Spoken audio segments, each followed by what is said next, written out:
श्री स्वामी समर्थ. जय जय स्वामी समर्थ. नमस्कार. तुम्हा सर्वांच्या चॅनलमध्ये मनापासून स्वागत आहे. श्री स्वामी समर्थांच्या कृपेने तुमच्या मनातल्या सगळ्या इच्छा पूर्ण हो आणि तुमचा दिवस आनंदात जावो. नवरात्रीमध्ये आपण बऱ्याच सेवा करत असतो. प्रत्येकाला जमेल तशा त्या पद्धतीने सेवा, बारीक मोठ्या कशाही असतील, प्रत्येकजण आपल्या परीने देवीची सेवा करत असतो. याचमध्ये एक करायची आणखीन एक गोष्ट म्हणजे आपण कुळदेवीची ओटी भरायची असते. या व्हिडिओमध्ये मी तुम्हाला कुळदेवीची ओटी कशी भरायची आणि का भरायची असते, त्याच पद्धतीने ओटीचे साहित्य काय आहे आणि ओटीमध्ये एक आवश्यक अशी एक गोष्ट तुम्ही ठेवायची आहे, त्याचबरोबर ह्या ओटीचं नंतर आपण काय करायचं आहे, अशी सगळी माहिती तुम्हाला या व्हिडिओमध्ये मी देणार आहे. नवरात्रीमध्ये सगळ्यात महत्त्वाची गोष्ट करायची असते ती म्हणजे आपल्या कुळदेवीची ओटी भरायची. तुमच्या घरी आत्ता घट बसवत नसतील, म्हणजे तुम्ही कामानिमित्त बाहेर राहत असाल आणि गावाकडे घट बसवत असतील तरी देखील तुम्ही ही ओटी भरायची आहे. तुम्ही जाऊन, म्हणजे घरात शेजारी जर एखादं मंदिर असेल देवीचं, तर तिथे जाऊन तुम्ही ओटी भरू शकता. तर हे नसेल शक्य तर तुम्ही घरात आपल्या देवारासमोर बसून आपल्या कुळदेवीची ओटी भरायची आहे. हे तुम्ही करणं गरजेचंच आहे. म्हणजेच आपल्याला वर्षातून एकदा आपल्या कुळदेवीच्या मूळ पीठावरती, मूळ स्थानावरती जाऊन ओटी भरायची असतेच. त्याचप्रमाणे या 9 दिवसात देखील तुम्ही ओटी भरायचीच असते. आपल्या घरात 9 दिवसात देवी सूक्ष्म रूपात राहत असते, त्यामुळे तुम्ही देवीची ओटी ही अवश्य भरा.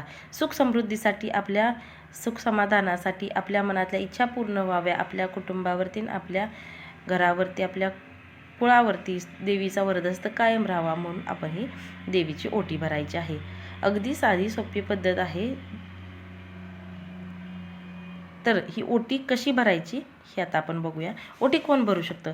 कोणतीही सवाष्ण ओटी भरू शकते, पण ज्या स्त्रिया गरोदर असतील त्यांनी ओटी भरायची नाही, कारण ऑलरेडी त्यांच्या गर्भामध्ये म्हणजे त्यांची ओटी भरलेली असते, त्यामुळे त्यांनी ओटी भरायची नाही. बाकी इतर स्त्रिया ओटी भरू शकतात. तर नवरात्रीमध्ये तुम्ही 9 दिवसात ओटी कधी भरायची असते ते तुम्हाला सांगते. 9 दिवसात तुम्ही कधीही ओटी भरली तरी चालू शकते, पण विशेषतः अष्टमीला ओटी भरायची असते. अष्टमी हा दिवस ओटी भरण्यासाठी असतो, म्हणजे अष्टमीला आपण ओटी भरायची असते. तुमच्या घरात जर नवमीला भरत असतील, म्हणजे प्रथेनुसार, परंपरेनुसार, पूर्वजात पहिल्यापासून जर चालत आले असेल नवमीला ओटी भरायची, तर तुम्ही नवमीला ओटी भरली तरी चालेल. आणि अष्टमीला जर काही कारणाने तुम्हाला ओटी भरणे शक्य नाही झालं तर तुम्ही नवमीला ओटी भरू शकता. म्हणजे अष्टमी आणि नवमीला कधीही तुम्ही ओटी भरली, आपल्या कुळदेवीची ओटी भरली तरी चालू शकते. आता ओटी भरताना काय साहित्य घ्यायचं असतं? ओटी भरताना सगळ्यात महत्त्वाचं साडी घ्यायची असते. साडी घ्यायची, तेही जरीची साडी तुम्हाला घ्यायची आहे. जर तुम्हाला नसेल परवडत जरीची साडी घ्यायची तर तुम्ही साधी साडी घेतली तरी चालेल, पण तुम्ही शक्यतो जरीची साडी घ्या. सोबतच एक ब्लाऊज पीस घ्यायचा आहे आणि नारळ घ्यायचा आहे. हिरव्या बांगड्या, हळकुंड, तांदूळ, सुपारी, खारीक, जे काही ओटीसाठी साहित्य लागतं ते सगळं आपण घ्यायचं आहे. ओटी ही तांदळानेच भरायची आहे, गव्हाने ओटी भरायची नाही. आणि तुम्हाला जेवढं शक्य असेल तेवढी दक्षिणा तुम्ही त्या ओटीवरती ठेवायची आहे. त्याच पद्धतीने वेणी ठेवायची आहे. वेणी देवीला लागते. वेणी जर तुम्हाला नाही मिळाली तर तुम्ही गजरा वापरला तरी चालू शकते. आणि सगळ्यात महत्त्वाची एक गोष्ट ठेवायची आहे म्हणजे विडा. देवीसाठी हा विडा आवश्यक असतो. तुम्ही त्या ओटी भरण्याच्या साहित्यावरती विडा हा ठेवून द्यायचा आहे.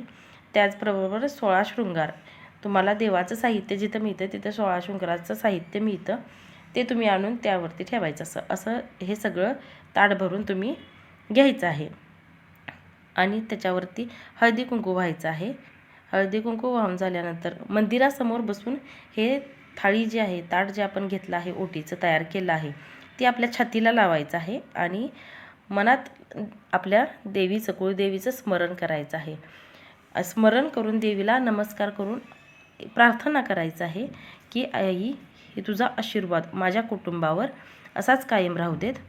देवीला इतर कोणतंही मागणं मागायचं नाही, कारण आपण ओटी भरणार आहे, आपण द्यायचं आहे, त्यामुळे देताना कधीही मागायचं नाही. फक्त आशीर्वाद आमच्या कुटुंबावर राहू देत अशी प्रार्थना करायची आहे. आणि प्रार्थना करून झाल्यानंतर हे जे ताट आहे ते देवीसमोर ठेवायचं आहे. आता फक्त ताट ठेवायचं नाही, तर दुसऱ्या ताटामध्ये आपण काय करायचं आहे, ते सगळं साहित्य ठेवायचं आहे. म्हणजे जसं आपण इतर महिलांची ओटी भरतो, घरात आलेल्या महिलांची ओटी भरतो, त्यांच्या हातात किंवा पदरामध्ये देतो, त्या पद्धतीने दुसऱ्या थाळी किंवा ताटामध्ये हे साहित्य ठेवायचं आहे आणि वरून तांदूळ घालायचे आहेत, जसं आपण ओटी भरतो त्याच पद्धतीने. हे अशा पद्धतीने ओटी भरायची आहे. ही आपली कुळदेवीची ओटी भरून झाली. आता ही ओटीनंतर काय करायचं हा प्रश्न सगळ्यांनाच पडतो. ही जी साडी आपण घेतली आहे, ती साडी आपण म्हणजे ते सगळं साहित्य आपण एखाद्या मंदिरात जाऊन किंवा कुळदेवीच्या ठिकाणी जाऊन अर्पण करू शकतो. जर नसेल तर दुसरा एक पद्धत आहे, म्हणजे ही जी आपण साहित्य घेतलं आहे, साडी घेतली आहे, ती साडी घरातल्या कोणत्याही स्त्रीने वापरली तरी चालू शकते. आणि त्यातलं सगळं साहित्य, तांदूळ असेल ते आपण भात करण्यासाठी वापरायचं आहे, नारळ असेल तर तो फोडून त्याचं गोड पदार्थ बनवून खायचे आहेत, आणि बाकीचं साहित्य तुम्ही वापरू शकता. त्यामुळे ह्या अशा पद्धतीने ओटी आपण भरायची आहे आणि त्या साहित्याचा वापर करायचा आहे. तुम्हाला जर या व्हिडिओमध्ये सांगितलेली माहिती आवडली असेल तर तुम्ही या चॅनेलला नक्की सबस्क्राईब करा. सबस्क्राईब केला असेल तर लाईक आणि शेअर करा.